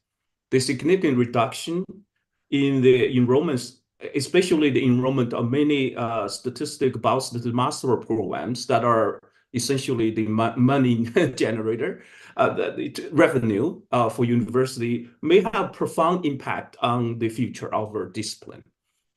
To begin this dialogue on this very important topic, we are very lucky to have 4 panelists who are going to share their visions and opinions. And I should mention that originally Dr. Ximinghe, who wanted to come, but he's feeling under the weather, so he cannot make the panel today. So the order of presentation today is Dr. Wenyi Wang from MD Anderson, followed by Dr. Hulin Wu from UT Health, and then Dr. Chengchun from University of Toronto, and then Dr. Bing Yu from Berkeley. So Dr. Wang, you can begin your presentation. Thanks. Great, thank you for the introduction. Just turn on the timer. Hi everyone, my name is Wenyi Wang. I'm a professor at MD Anderson Cancer Center, and I did my PhD in biostatistics from Johns Hopkins University. Next slide. So let's talk, when we talk about education, let's first get into the trainees' mind as they start to think about which major and which area they wanted to focus on their training, and also think about what they're exposed to in the media and the news. So naturally, many of them will be thinking about what is the future of, what are the major that can support as major pillars for modern science and practice. Is it going to be artificial intelligence, naturally, because there's so many news media and then so many impressive results, or is it going to be statistics, or both? So with that, next slide. Yeah, with that in mind, give you a case study that I learned as MD Anderson is situated in the Texas Medical Center, which is the largest medical complex in the world, has many member institutions. So here, a simplified case study, we have a prestigious university, a prestigious medical school. So with the university, we have a very good STAT program, but relatively small enrollment at maximum 10 PhD students a year, with just a few of them may or may not work on computational biology. But if they do, they become very good scientists. But overall, the program is theoretical statistics training focused. Whereas in the medical school, there has over the past 10 years, they've been building up a computational biology program with increasing enrollment of PhD students. Last year, 16 PhD students on computational biology. And many of them came with a master's in statistics, biostatistics, and computer science. So these, in the program, they will receive substantial training further on biology and scientific research, which is important. But what that means is they will have limited time left to take on further advanced statistical education. On the other hand, since the computational, the large language model research and deep learning research are shaping up quickly and taking up many of these their thesis topics. So as you can see right here, that imbalance in the trainee growth rate in who will come out to immediately influence biomedical sciences. Next slide. And now let's look at from the funding side. Just over the past 10 years on cancer research only, the cancer funding agencies have put out these requests for application on around the themes of artificial intelligence. And these are not one of the 10 topics, but one of the 2 or 3 topics that they're looking for applications to fund at the individual level or at the team level, 2 to 6 million, or at a mega funding level, to 10 to 25 million. So here at the bottom, you see the TA3. So it's a third out of the total 3 themes that will consider deserving a mega funding level on an analysis platform. So here is still we have a room for statistical applications specifically, but using AI was quoted multiple times in the description of TA3. So, and then go back one slide. So what that means is the pillar of AI is definitely being consolidated, but who will actually get these grants on AI? Well, we talk about, we hear about statisticians should get into AI, but even for statisticians who are good at AI, their chance of getting these grants are much lower than those who are trained in computational biology, who can address the cancer biology questions specifically that are listed as the goal from these cancer agency. Next slide. Hence this cycle repeated multiple times would run the risk of reducing the impact of the support from the statistical education that could give to the science. And as we all believe, with all the discussions, that statistics is a strong pillar of science. So without providing the statistical education to this community, then we're not, in my opinion, we're not doing justice to science. Next slide. So then how do we empower it? Just very high level overview that first and foremost, we need business and leadership training on the leaders so that they can put a group team together and obtain large grants, and then revamp our recruitment to be able to recruit more talents. And that's on the individual level. And then society, from the society level, we need a unified voice, which is why we're here, whether we want to rebrand statistics. And if we do, how do we rebrand it? Is statistics considered a pillar? Should statistics be considered as a pillar of science? And most importantly, is we need to team up. All right, that's my cue. Last slide. Yeah, so, and then this is one example of StatsUp AI Alliance, and then over the past 2 months, we built this website with the goal of empowering statisticians in the age of AI. With that, I'll end my discussion. Thank you, Wei. We'll move to next presentation by Dr. Wu. Go ahead.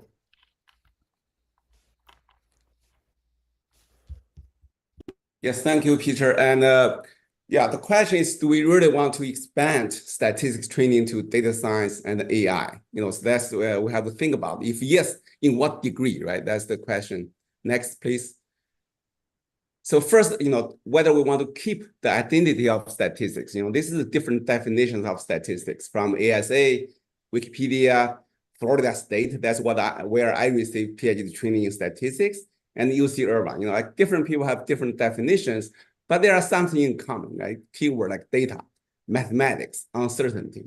Next, please. In summary, looks like the statistics actually is a new interdisciplinary discipline from mathematics, originally from mathematics. And we basically have these four pillars. One is the theoretical foundation, that's mathematics.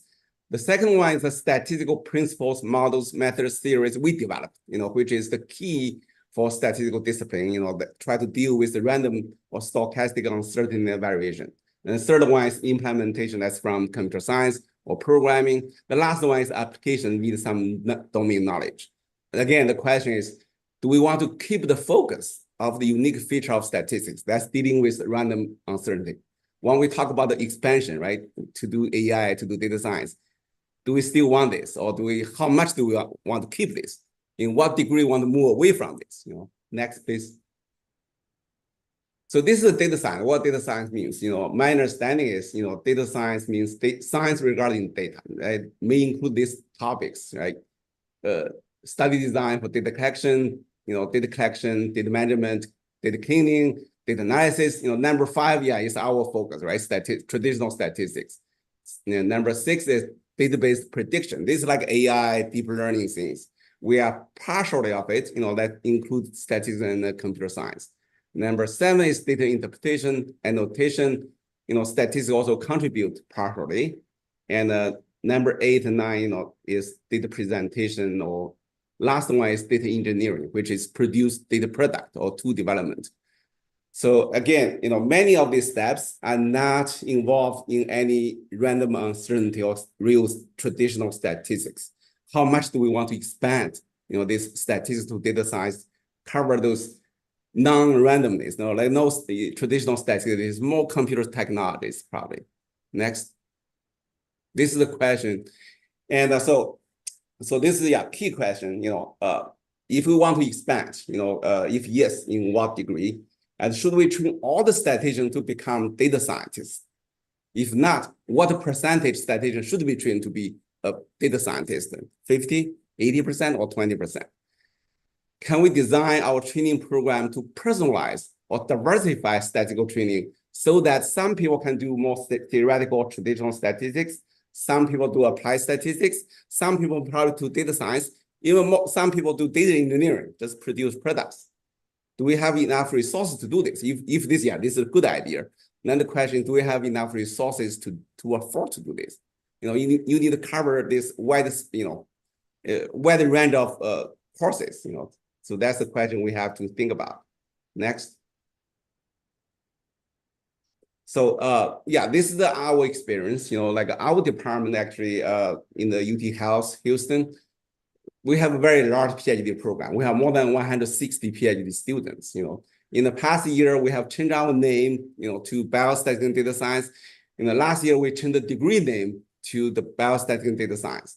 So far, we have recruited 3 faculty with PhD in computer science. We also established 2 data science certificates, and we developed this, 7 new courses in data science. We call, introduction to data science, fundamentals of data analytics and predictions, and the data science computing, machine learning practice, advanced data science analytics methods that include the deep learning, AI, and the big data practice, and also communication, collaboration, leadership for biostatisticians and data scientists.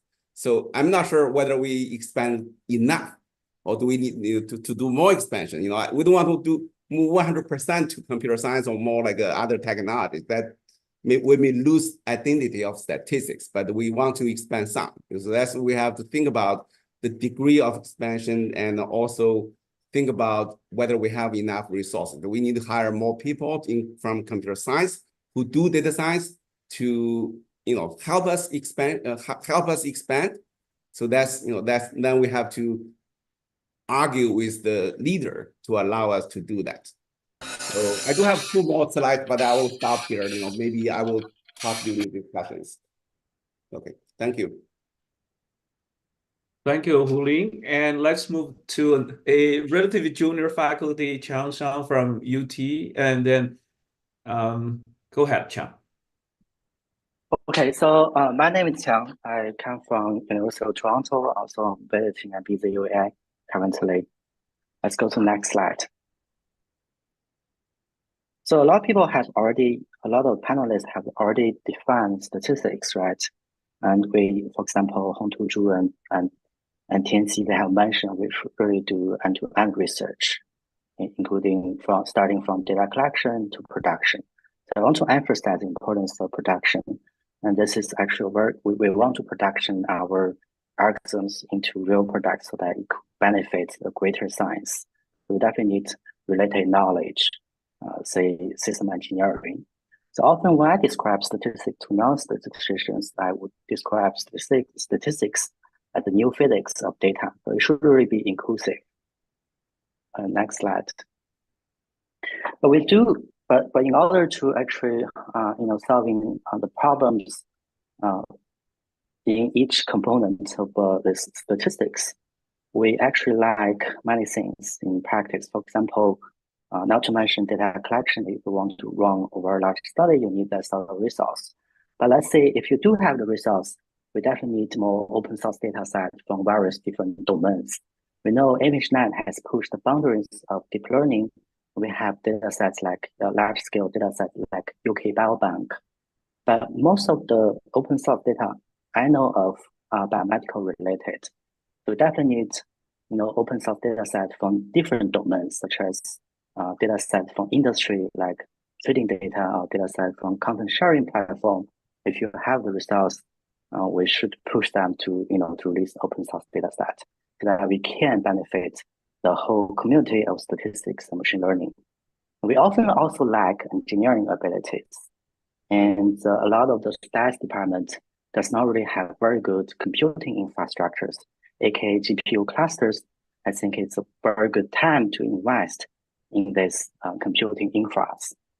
Another thing I think where statisticians are not good at is advertising our jobs, right? We rarely create demos and GitHub pages to showcase the usage of our algorithms or our developed methodologies. But a lot of machine learners, they are very good at this. And hopefully we will have more and more faculty and students working on open source projects and try to open source their models, open source the data set, so we can build a community like Hugging Face to better the future of statistics. Next slide. So in responding to this different bullet points and the things we like, I think it's a good time to change some of the curriculum. Definitely we need to bring deep learning and AI into the curriculum. I think the first most important thing is actually we need to equip our students with strong engineering abilities.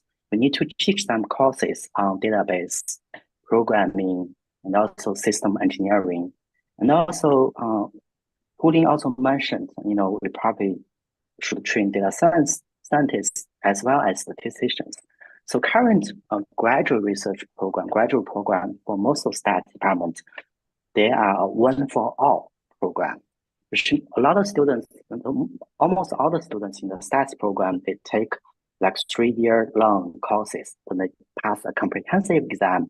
And after that, they start to do research. But now, actually, I think in the age of AI, we actually have students that might be interested in very different things. Some students are interested in engineering. Some students might be interested in science, applied science. So I think it's probably also a good time to create different tracks for students, right? We can have computational data science track. We can have the theory track. We can have the AI track. So different students can choose their own track. So we definitely need to recruit more faculty and also more students from very different backgrounds, right? Often an argument I hear from like a search committee for recruiting your students or faculty members is that this candidate is not a good fit for the stats department. They are better fit as computer science department. I think we can be more open-minded about this. And as some of the panelists have already mentioned, for graduate research, if students work on very different areas, for example, publishing open source data set, working on applied science, deep learning engineering, or maybe machine learning theory. So there's not a very good outlet for this for the students to publish papers. We should encourage students to publish elsewhere, like machine conference and journals. And again, it's very hard to comprehend some of the very complex systems such as neural networks. So sometimes simple theorems, as long as they are useful, I think they could be good theories for statistical journals. I don't really have, next slide, I don't really have time, so I'll just stop here. Thank you. Thank you, John, and for your presentation. Let's move to the next panelist. Bing, please go ahead. Thank you, Xihong and Tian and others for inviting me. So here I'd like to start. Next slide, please.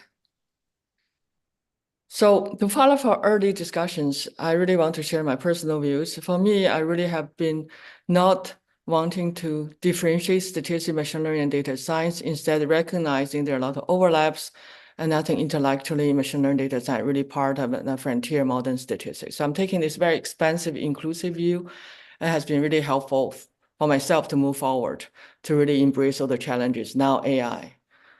And it's my view that statistics department ought to embrace machine learning as a one own in our classes and in our research topics. And I do believe statistics, machine learning, data science is really critical to AI, especially when moving to the phase of trustworthiness, safety, and alignment of AI with human intentions. Next slide, please. It's already mentioned in Xiao-Li's talk. I think actually I picked up this term data science lifecycle when I was co-teaching a data science class, Data 100, like 6-7 years ago with CS and STAT colleagues. There, actually, I picked up this term data science lifecycle. If you look at statistics, that people like George Box have been written about this investigation process, but we didn't really pick up the whole holistic process or system science view of statistics. And I think statistics education serves a purpose. So to go back to when it's like medicine, then if we use that context, our students in our program need to produce computational reproducible and scientific reproducible, it's also called replicable data results in solving a real problem. So I think if we keep that in mind, it's not just data, it's about solving problems. I think a lot of other decision will be a lot easier to make. So that's what we want our students to do. Then the philosophy I have is really the growth model. The world is changing very, very fast. We cannot possibly teach them everything they will need to use. But if we can help them to learn how to learn, then they will have the ability to pick up anything new coming their way. And the skills on top of the many desirable skills mentioned, I will add critical thinking. It's really the ability to synthesize both coding, including database, mathematics, and domain knowledge in a way that reasonable, makes sense, and solve the problem. And the collaboration culture and skills is getting more and more important. Also, when you talk about big, like teamwork, I don't think any major undertaking outside, like in real world, is now done by a team. Next, please. And the specific areas I think we can enhance or develop our curriculum is kind of synthesis many of the things talked about. It's really this process view. It's a system, it's a workflow, not just the modeling phase. We have to move away from we only care about algorithm. Data cleaning is a huge deal. And computational reproducibility, coding skills, we should take advantage of Copilot, GitHub, and red teaming to get code really vetted. And the machine learning and AI skills, for example, deep learning and reinforcement learning should be part of our basic curriculum, just like we used to take linear models. And scientific reproducibility is a little less well-defined. That's where I think quantitative critical thinking in context becomes extremely important. And this is part of the, I think, skill set won't be replaced by AI in any near future. And we need also trustworthy uncertainty quantification. We really, own this uncertainty quantification, but need to evaluate and really look at the whole data science life cycle, not just the modeling stage. And we need to pick up new mathematical skills. I think optimization should become a basic training for statisticians. And leadership, interpersonal skills, ethics, and team culture. This can be cultivated in coding together, lead a team in a classroom, how to write a report, a paper, and presentation. This is all great opportunity to train leadership, interpersonal, and ethic skills. Next, please. So here, couldn't resist advertising for some work we have done with my former student, Rebecca Barton at Utah Medical School. So this was actually attempt started 9 years ago when Rebecca was a first-year PhD student, tried to build on a class I've been teaching in Berkeley called 215A. I've been teaching basically most of the time for 15 years and follow up on this important contribution, the people who went before me, David Freeman, Terry Speed, David Blinger. I really tried to think what are the new ingredients I want to introduce in training and from my research. So it's really an attempt to address many of the challenges that have been discussed. And we have a name, thanks to Tian here, called Vertical Data Science, which is a great name. And it's being published in October by MIT Press in their Adaptive Computing and Machine Learning series. So actually, Francis Bach, who is the editor-director, series editor, reached out to me. And when he heard I was looking for a publisher, and they had no problem including this data science from a statistics into the machine learning series. So I think we just really integrating two communities, and we should just embrace both machine learning and data science and AI. So free online version is already available at vdsbook.com. And Xiao-Li has kindly publishing a book review by Yuval and Yuval Benjamini from Israel. I think will appear maybe soon. And the pre-order at Amazon, it's already available. I also want to say that we are running a vertical data science workshop in May 31st this year with Stanford, the first Berkeley Stanford workshop. So if you go to my website, you'll see the ad, and Tian and many others will speak. And so people often ask, next slide, how does our book differ from traditional books? Actually, it took 9 years. We wrote many versions because the guiding principles, PCS framework, tried to really form one culture, follow on Leo Bryman's two culture paper, to integrate the consideration from statistics and also expanded and also machine learning. And that framework has been evolving in our research projects. So the first thing I think the high level is that we really move away from the true model framing in traditional textbooks. Actually, I teach it with a traditional book from David Freeman. So this is really go together. We try not to overlap too much. It's really come from the point of view when you really do something in practice. The first thing is actually what's the problem you try to solve. So we start from there. And what data you have, you might collect. And we have a whole chapter on data cleaning, going back to earlier themes people talked about. So we organize through the whole data science life cycle, just like how we do research and industry. And we really unify through these three principles called PCS itself is evolving and emphasize documentation. And we try to fill gaps between domain problems to symbols, right? Usually we start with X and Y. I taught many years statistics, we start with a big X. Now try to be very careful when you introduce random variable, you're making assumptions. You have more data you could imagine you could collect in other situations. And we do teach traditional techniques and through case studies and with a PCS overlay. So how to do stability analysis, how to do reliability check, how to worry about computations. And the exercises contain true and false, mathematical exercise, and also data analysis with codes with solutions. And we have the Python code. It's really Rebecca, my co-author, did all the heavy lifting on that. And we actually, in terms of coming back to our central theme, uncertainty quantification, we attempt, it's only beginning, it's definitely very much ongoing, two new sources of uncertainty besides like bootstrap and data regeneration.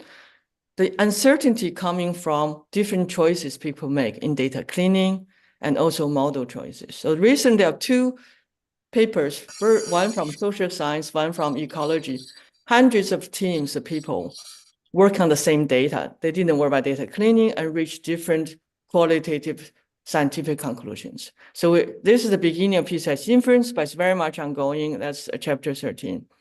And the intended audience is actually upper division beginning graduate students. And for data science, machine learning statistics classes, either you can use it as a primary textbook or secondary, just tell people to read it. And we also try to make it accessible to domain scientists, for your collaborators who want to enter statistics, machine learning, data science. And I hope you find the book useful. And we also produce some software to make the PCS analysis easy called vFlow. on GitHub, and we have a documentation template, actually result from collaboration with MD Anderson on a prostate cancer prediction. I think I'm done. I don't know if Wan Yi did music yet. Yes, she did. But anyway, thanks for sorry, your presentation. It's very insightful, and I'm certainly going to buy your VDS book for sure. And that's excellent news for us. And so it's certainly good. So now I want to invite Dave to share some of his comments, opinions on these important topics. Dave, go ahead. Okay, so yeah, first of all, the whole time, the discussion since the beginning has been excellent. There's almost nothing that I could possibly disagree with in what people say. So it's just a matter of re-emphasizing certain things. I'll give a shout out. I was born in Houston, Texas. I had the good fortune of being there during pandemic for a year. And the Texas Medical Center is the largest, most unbelievable medical center on earth. It's like 1 mile square of hospitals. Amazing. And there were some very good ideas, both by Wenyi and Hulin. Hulin brought up the question of whether we want to move away from statistics. And I feel it's not that we're going to move away from statistics, but we're going to affiliate with a changing world and use the methods that we have. So maybe the idea that statistics is like what Xiang-Sun said of the physics of data or something will help us to engage. I wanted to bring up this one issue here. This is the task we face, thanks to XY Han made this for me with using DALL-E, I think. Moving from ideas of education that go back centuries towards ideas that are obviously going to dominate the future. The problem is the following thing. If you read this book, you'll learn that university presidents have tried to change education in various ways, and education is the most resistant to change institution in existence.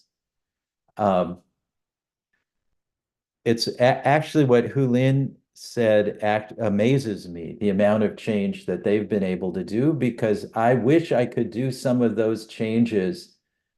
Some of the things that Xiang-Sun said, I wish I could do. I just don't think that I could actually get these things done at my institution. There are changes happening at the individual level of courses. And so a Stanford student's PhD thesis was comparing what happened in computer science over the last 10 years and in mathematics. And you see that a lot of the discontinued courses in math include Euclidean, theorem, geometry, things that we considered eternal. And then a lot of new courses that are coming in include linear regression, model, and optimization. So even mathematics is changing. And of course, computer science has gone from, operating systems to machine learning. You can read about this in a PhD thesis of Jacob Light at Stanford. And you can read, it'll tell you more. If you look in various places, they'll tell you that AI and data science are changing. I just wanted to point to the fact that people are tracking these things, and perhaps we should be tracking them as well. I think the point that we can maybe be helping prepare people's several points along this spectrum is very important. I do like the fact that statistician jobs don't stay open as long as any of the other disciplines. So it's not all bleak. I really appreciate what Binyu has done, and I am considering, I certainly pre-order the book, but I'm considering definitely finding a way to use that in instruction. So many good ideas throughout all the discussion that we've had. I think we just have to choose to do these things, even in the face of the fact that universities are extremely conservative, slow to change, reluctant to change. Possibly it's worth reading some of the accounts of university presidents who really have been frustrated by the ability to change universities. And maybe we will learn from the computer scientists more about how to face these difficulties. Thanks for the opportunity to participate. It's been an excellent discussion. I'm very proud of the North American participants in the WeChat for getting this going, and I'm proud of all the participants who put in so many good ideas in front of us. Thank you. Thank you, Dave. Xihong, I noticed that now it's 1 minute past 1 o'clock Eastern time, so we're a little bit out of this planned time framework. Do we go another round of questions, or you want to wrap it up? What do you think? Xihong? Yeah, so if people have a quick comments, and people can stay a little bit and asking questions, and we can take a small number of questions. Sure. Let's do a quick round of quick questions, if any. Okay. Okay. I say Xiao-Li is first. Go ahead, Xiao-Li. Trying to be quick. Quick. Just to mention that there are quite a bit of discussions about how much we should train, or students, should we train them as a data scientist? I want to say that in general, we shouldn't try to train our students as a data scientist, in the sense like we don't train a student to be a scientist. We'll be training a student to be whether physicist or chemist or biologist. But we should have a student have a broad knowledge about data science, like the data science life cycles, right? So I think the model we should be thinking about is medical school, right? Medical school, you don't train a doctor to be a doctor of everything, no such, anytime you say I'm a doctor, people will say, what kind of medicine do you practice, right? But they do have a broad training. Now they have all kinds of problems. They do rotations, they have selections. I think there's a model can work, and we should learn that. But I think we should not try and think about, we should learn everything. That's just not possible. It's not very, this is why I openly against any idea of building a department of data science. You could have a college of data science, school of data science, but you don't have a department of science, right? You have a school of science, just because otherwise you're squeezing way too much. But I think a medical school model is the one that we can think about. Oh, next, Tian. Just be quick. Yeah, so I have 3 very quick comments. One is, as faculty member, we can model risk-taking behaviors to get ourselves uncomfortable. I think when you move into a new domain, you often have a fears and discomfort with the newest of the things, and our student too. So as a senior faculty, we need to model such risk-taking behaviors. Second, I think for curriculum design, that we need to apply more design thinking. This is fun, and then especially done in teams. I think the workshop Peter is organizing for curriculum discussions will be a great opportunity for us to form teams and do things together. This will actually conquer some of the issues, talk about resistance to change in higher education, because if we move together, we will counter the resistance a little bit better. Thank you, Tian. Bing. Yeah, so thank you for excellent discussion. So I want to have a concrete suggestion is, I think data has been like a rare commodity for us.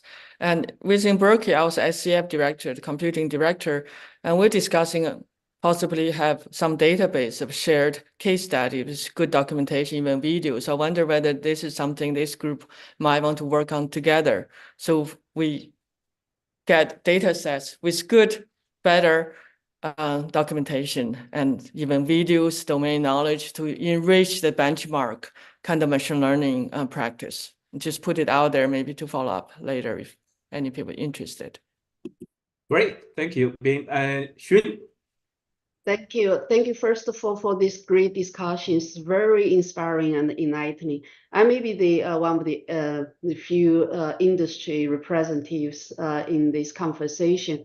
I think there maybe like many audience have large inspirations, questions like to follow up. I just want to ask one question or one comment. I think the term about identity of statistics or identity of statisticians really make me think a lot.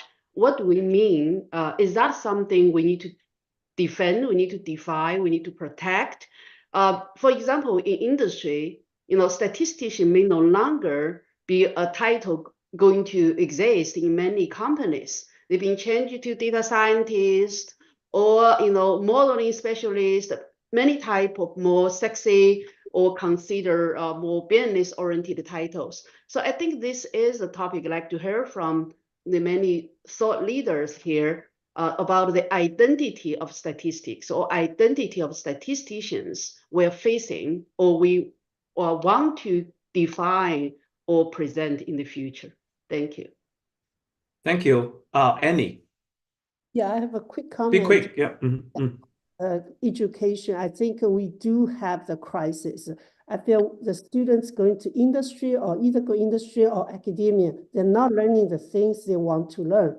So, so I think Peter will have a workshop May 16 to 19, and we can have more discussion about this education crisis and the revolutionary change for our curriculum.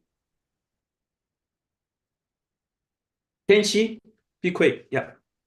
I just want to mention, following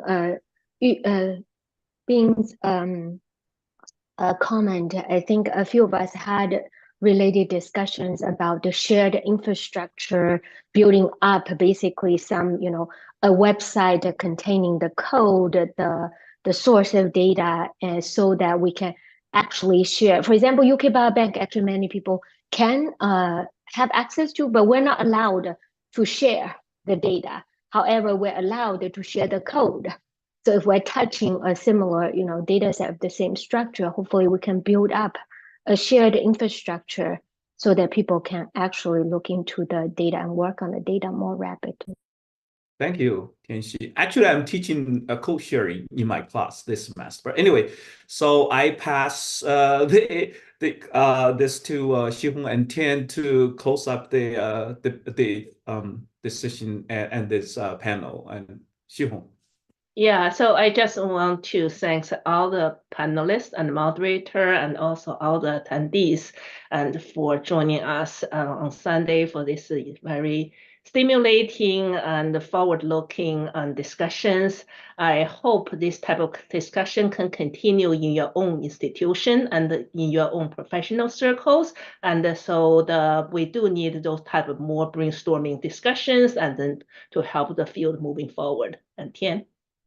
Yeah, I want to echo my thanks to everyone who participating. So at the top of the meeting, we have more than 600 participants online and more than close to 200 on YouTube. So we have more than 800 participating in this important conversation. I just want to bring up one point that David Donoho mentioned in his talk, that our graduate students are talking, our undergraduate students are talking, and then we don't talk as much as faculty, and we don't have this opportunity. So thanks to Xihong for taking the lead on putting this together in such a short time frame, because we definitely want our students to know we are thinking about the same thing, and we also very, very excited and anxious and have a great appetite for more actions in this domain. So looking forward to organize more of this conversation. And I think big and small conversation can take place both offline and online. And I think there's a great hope for statistics. Great. Thank you, everyone. So have a good Sunday. Okay, Thank you. you. Thank you. Okay, Bye.